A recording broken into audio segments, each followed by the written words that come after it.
Guys, আমি এখন বসেছি দেখো লাঞ্চে। একদম দুপুরবেলায় তোমাদের সাথে আমাদের আজকে দেখা হচ্ছে। সকাল থেকে আজকে আমি তোমাদের সামনে আসিনি, তোমাদের সাথে কথা বলিনি। ইভেন এখনও কথা বলছি, আর সেটাও ব্যাকগ্রাউন্ডে। তো দেখো আজকে সব বেগুনের বাহার, একদম বেগুন পোড়া, বেগুন ভাজা, বেগুন আলু দিয়ে রুই মাছের ঝোল।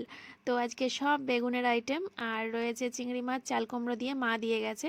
তো আজকে দেখো সব বেগুনগুলো আজকে খরচা করেছি, ফ্রিজে বেগুন ভরে গেছিলো। তো তার জন্যই এই ব্যবস্থা করতে হয়েছিল আজকে দুপুরে। আর এখন তো সন্ধ্যাবেলা, গুড আফটারনুনের পর গুড ইভিনিংও হয়ে গেছে, তাও তোমাদের সামনে এসে আমি কথা বলিনি। আর এই যে দেখো আমার হাতে এখন ফুচকা। আজকে এই ফুচকার ঘন্টার আওয়াজেই আমার ঘুম ভেঙেছে, ছুটতে গেছি ঘর থেকে দৌড়ে একদম বাড়ির পাড়ার মোড়ের মাথায়। যেই আমি শুনেছি ফুচকার ঘন্টার আওয়াজ, প্রায় 6 মাস পর আমি আজকে ফুচকা খাবো, জানো তো, বহুদিন হয়ে গেছে আমি ফুচকা খাইনি। তো মেয়েকেও খাইয়েছি ফুচকা, হাজব্যান্ডের জন্য নিয়ে এসেছি, আর আমি আমি প্রায় 40 টাকার ফুচকা খেয়ে এসেছি। আবার এখানে নিয়ে এসেছি আমার বরের জন্য। আর এখান থেকেও দেখো আমি একটা ভাগ বসাচ্ছি।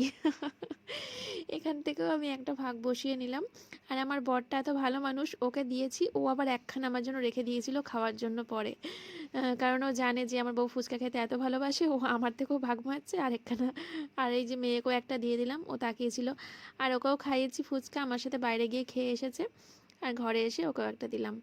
তো দেখো তারপরে তো মেয়েকে এখন এই ফুচকা খাওয়ানোর পর আর এখন তো দুধ খাওয়াতে পারলাম না, কারণ অ্যাসিড হয়ে যাবে। তো দুধ আমি পরে ওকে খাওয়াবো, আপাতত এটা খেয়েই যাক ঠাম্মার বাড়ি, ওই 2 মিনিটের জন্য আর কি। যা যা হয় প্রতিদিন তোমরা তো জানোই। তো মেয়েকে দিয়ে ঘরে ওখানে রেখে এসে আমি শুধু বিছনাটা তুললাম, আর আমার চাও খাইনি আজকে সন্ধ্যাবেলা। তার কারণ তো ওই একটাই, যেহেতু আমরা ফুচকা খেয়েছি তাই চা আমরা একটু পরে খাবো আজকে। প্রতিদিন চা খাওয়া হয়ে যায় তারপরে ঘরঝাড় দিয়ে সন্ধে দিই, কিন্তু আজকে একটুখানি অন্যরকম হলো যেহেতু ফুচকা খেয়েছি। তো মেয়েকে দিয়ে এসে আমি বিছনাটা তুলে পরিষ্কার করেছিলাম, করে শুধু ঘরটা জাস্ট ঝাড় দিতে বসেছি, মেয়ে চলে এসেছে। তো মেয়েকে এখন খেলনা দিয়ে বসিয়ে দিয়েছি, মেয়ে খেলা করুক। আর জানলাটা ভাবছি আজকের থেকে আর খুলবো না, কারণ ভালোই ঠান্ডা পড়ে গেছে। মেয়ের শীতের জামা কাপড় সব কিছু আজকে আমি বের করে দিয়েছি, আর আমাদের শীতের জামা কাপড় আমরা এখনও সেভাবে কিছু বের করিনি। তো দেখো ওই ঘরটা ঝাড় দিয়ে আসলাম, আর এই ঘরটা এবার ঝাড় দিয়ে দেবো। তবে ঝাড় দিয়ে নোংরাটা আমি বাইরে বের করব না, কারণ সন্ধ্যের পরে ঘর ঝাড় দিয়ে নোংরা তো বাইরে বের করে না। তো ঘরেই একটা কোণা করে আমি রেখে দিচ্ছি টুকিটাকি যা পড়েছে, এই আর কি। তারপরে দেবো মুখ হাত পা ভালো করে ধুয়ে, তারপরে আমি সন্ধ্যাটা দিয়ে নেবো। তো চলো, মুখ হাত পা ধোয়া হয়ে গেছে দেখো। আর এরপরে আমি দেবো সন্ধে। আর আমার মেয়ে আজকে একভাবে খেলা করে যাচ্ছে, কারণ ওর খেলনাগুলো আজকে একটা নতুন বাস্কেটের মধ্যে আমি ঢেলে দিয়েছি। মানে যে বাস্কেটের মধ্যে অর্ডিনারি জামা থাকতো তার মধ্যে ঢেলে দিয়েছি ওর খেলনাগুলো। আর ওই যে লাল রঙের যে বাস্কেটটা দেখছো, যেটার মধ্যে এতদিন মেয়ের খেলনাগুলো রাখা থাকতো, তার মধ্যে রেখেছি মেয়ের শীতের জামা কাপড়গুলো, ওর আলমারি থেকে বের করে ওর মধ্যে রেখেছি। হাতের কাছে রাখলে পরে পরাতে সুবিধা হবে, কখন কোনটা পরাবো না পরাবো তার জন্য। আর দেখো আমার বার্গান্ডি করার পর, মানে হেনা করার পর, পরশুদিনকে তো করেছিলাম, তারপরে কালকে তো শুধু জল দিয়ে চুলটা ধুয়েছি, আর আজকে শ্যাম্পু করেছি। তো সূর্যের আলোতেই এটা সাধারণত বোঝা যায়, কিন্তু এখন দেখো টিউবলাইটের আলোতে হালকা হালকা মনে হলো যেন বোঝা যাচ্ছে। তো আমার চট করে আমার চুল কালার ধরে না, ধরে না মানে ধরেই না। প্রায় 3-4 বার প্যাকেট শেষ করে দেবো, তারপরেও একটু ধরবে কিনা সন্দেহ আছে। এই নিয়ে সবাই খুব হাসাহাসি করে যে আমার চুল সত্যি হাজার কালার বার্গান্ডি করো কিন্তু চুল কিছুতেই কালার ধরতে চায় না। কিন্তু সবার মনে হয় কালার ধরতে চায় না, কিন্তু আমার বরের মনে হয় যেন কত কালার নিয়ে নিয়েছে, কিন্তু সত্যি আদৌ সেরকম কালার ধরে না। তো যাই হোক, সন্ধ্যে দেওয়া কমপ্লিট হয়ে গেছে, আর এই যে আমার মেয়ে এখন খেলা করছে। আজকে সন্ধ্যের দিকটা মেয়ে বেশ খোশ মেজাজে আছে। অন্যান্য দিন তো মেয়ে খুব হট হয়ে থাকে, একদম মেজাজ থাকে তুঙ্গে, কিন্তু আজকে ওর সন্ধ্যের পর থেকে মেজাজটা বেশ নরম আছে, একভাবে খেলা করে যাচ্ছে। আর আমি এখন বাসনগুলো গুছিয়ে নেব, তারপরে চা বসাবো। তো চলো সঙ্গে থাকো।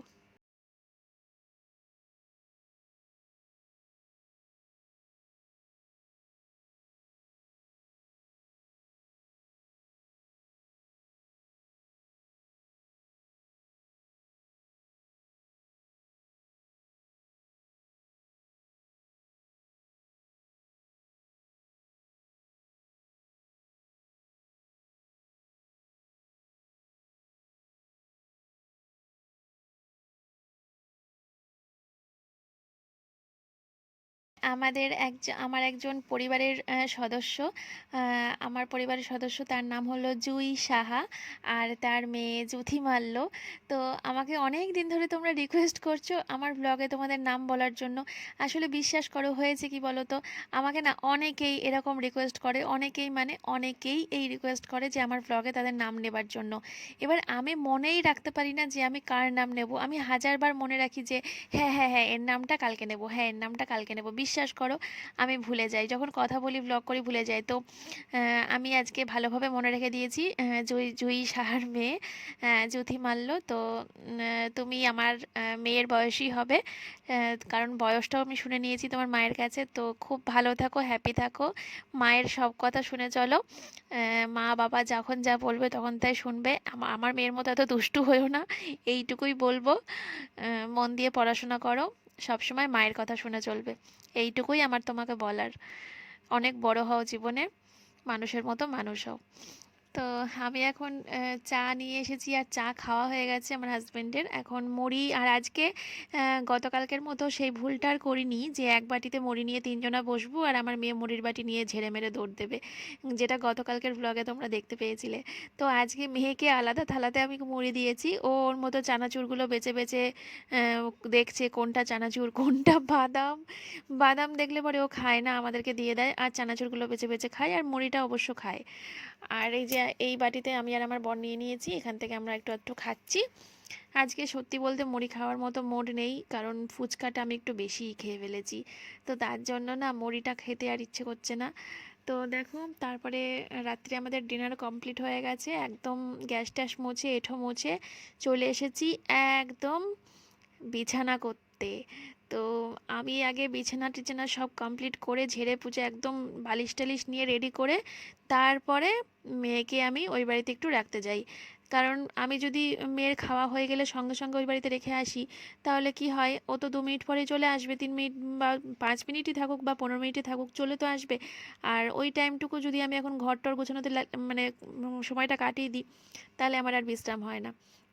তো তার জন্য আমি কি করি, আমি আগে মেয়ের খাওয়ানো হয়ে গেলে গ্যাস মোছা এঁঠো মোছা, তারপরে টুকিটাকি যা কাজ থাকে ঘরে সেগুলো করে, এই বিছানা টিছানা কমপ্লিট করে তারপরে আমি মেয়েকে রেখে এসেই ঝপাং করে বিছানায় লাফিয়ে শুয়ে পড়ি।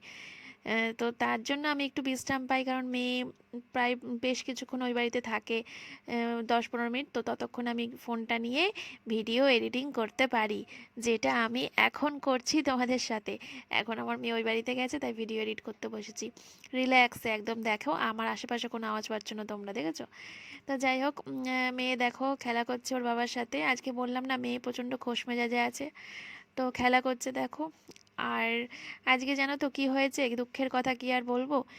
সেই ফ্লিপকার্ট থেকে আমার অর্ডারটা এসেছিল বিকেলবেলা, আমি ঘুমোচ্ছিলাম, আমার ফোন সাইলেন্ট ছিল, ফোন করে করে পাইনি, ওরা চলে গেছে। তো কালকে আসবে দুপুর 2টোর মধ্যে, কালকে হয়তো তোমরা দেখতে পাবে আমার নতুন বেড কভারটা। তো যাই হোক, আবার তোমাদের সাথে দেখা হবে আমার কালকে নতুন ভিডিও নিয়ে, নতুন ব্লগ নিয়ে। তোমরা সবাই হ্যাপি থাকবে, ভালো থাকবে, সুস্থ থাকবে, আমার ভিডিও দেখবে। আর আমাকে যদি ভালো লাগে তাহলে কমেন্ট করবে, আর যদি ভালো না লাগে তাও কমেন্ট করবে, ঠিক আছে? আমি সব রকম কমেন্টই নেওয়ার জন্য প্রস্তুত আছি। তাহলে তোমাদের সাথে দেখা হচ্ছে নেক্সট ব্লগে। আজকের মতো এখানেই, টাটা, বাই বাই।